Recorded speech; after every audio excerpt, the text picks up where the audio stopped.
மணப்பெண்ணின் பிரத்யேகமான திருமணம். விவாஹா தி Chennai silks.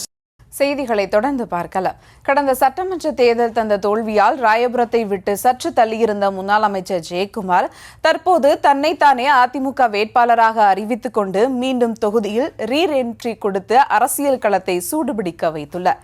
ஜெயக்குமாரின் ரீஎன்ட்ரியும் sitting MLA ஐட்ரீம்ஸ் மூர்த்தியின் அமைதியையும் அரசியல் பார்வையாளர்கள் உற்று நோக்கி வருகின்றனர். மீனவர்களும் இஸ்லாமியர்களும் அதிகம் வாழும் தொகுதி ராயபுரம். தொகுதியின் பெயரை கேட்டதும் முதலில் நினைவுக்கு வருபவர் அதிமுகவை சேர்ந்த முன்னாள் அமைச்சர் ஜெயக்குமார் தான். என்னதான் பட்டினப்பாக்கத்திற்கு பார்சலானாலும் ராயபுரத்தில் முடிசூடா மன்னனாக வலம் வந்தவர் ஜெயக்குமார். தொடர்ந்து 20 ஆண்டுகளாக அவர் கண்ட்ரோலில் இருந்த ராயபுரம் கடந்த சட்டமன்ற தேர்தலில் அவரிடம் இருந்து நழுவிப்போடு அரசியலில் வெற்றி தோல்வி இயல்பானது என்றாலும் ராயபுரம் மக்கள் தந்த தோல்வி ஜெயக்குமாரின் மனதில் நீங்காத வடுவாகவே அமைந்துவிட்டது. இப்படி ஜெயக்குமாருக்கு மறக்க முடியாத வலியை தந்து வெற்றி பெற்றவர்தான் திமுகவை சேர்ந்த ஐட்ரீம்ஸ் மூர்த்தி.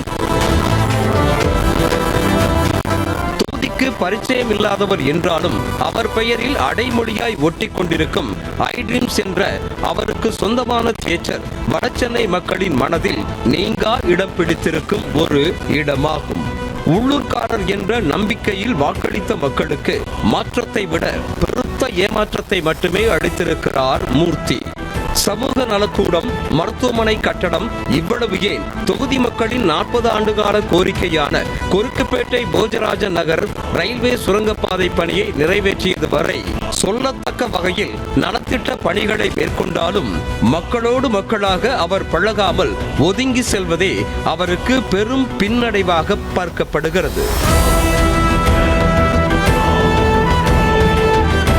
எம்எல்ஏவான 5 ஆண்டுகளில் மூர்த்தியின் தியேட்டரின் தோற்றம் மட்டுமே காலத்திற்கு ஏற்ப அதிநவீன வசதிகள் செய்யப்பட்டிருப்பதாகவும், ஆனால் ராயபுரம் கல் மண்டபம் சாலையோ மழை நேரத்தில் கழிவுநீர் வெளியேறி குண்டும் குழியுமான அவ்வள நிலையில்தான் காட்சியளிப்பதாகவும் மக்கள் தெரிவிக்கின்றனர்.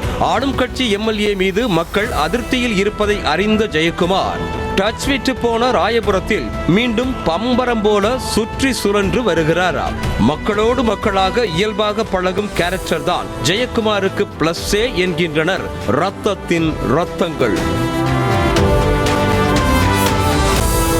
மாட மாளிகையானாலும் சரி, மூளை முடுக்கென்றாலும் சரி, ஜெயக்குமாரின் கால் தடம் பதியாத இடமே கிடையாது என மெச்சுகின்றனர். கடந்த தேர்தலில் தமது தோல்விக்கு கூட்டணியில் இடம்பெற்ற பாஜக தான் காரணம் என புலம்பி தள்ளிய ஜெயக்குமார் மீண்டும் பாஜக கூட்டணியோடு இணைந்து தேர்தலை சந்திக்க உள்ளது ஒரு பின்னடைவாகவே பார்க்கப்படுகிறது.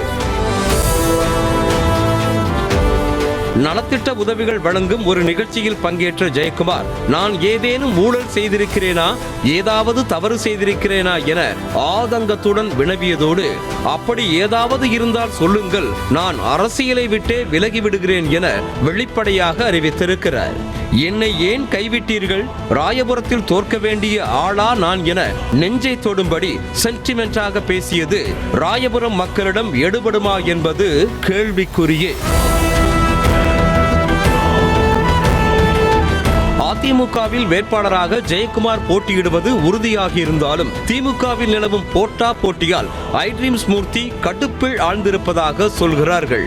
மூர்த்தி மீதான குற்றச்சாட்டுக்களை கனிமொழியிடம் ரிப்போர்ட்டாக கொடுத்திருக்கும் வடசென்னை மகளிர் அணி அமைப்பாளர் லட்சுமி வேலு தலைமையிடம் சீட் பெறுவதற்கு முட்டி மோதி வருகிறாரா? இவர்களை தவிர திமுக மாநில சிறுபான்மை அணியைச் சேர்ந்த மருத்துவர் சுபீர்கானும் சீட் கேட்டு தலைமைக்கு குடைச்சல் தருவதாக அறிவாலய சீனியர்கள் தெரிவிக்கின்றனர். திராவிட கட்சிகளில் ஒருபுறம் கோதா நடக்க, புதிதாக வந்த தவேகாவிலும் வேட்பாளர் தேர்வில் இழுபறி நீடிப்பதாக சொல்லப்படுகிறது.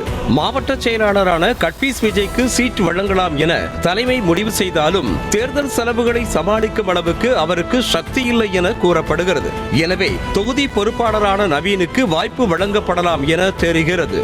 நாம் தமிழர் கட்சியிலோ வேட்பாளர் யாரென்றே கணிக்க முடியாததால் கட்சியினர் சுணக்கத்தில் ஆழ்ந்திருப்பதாக முணுமுணுக்கப்படுகிறது. மணப்பெண்ணின் பிரத்யேகமான திருமணம். விவாஹா தி சென்னை சில்க்ஸ்.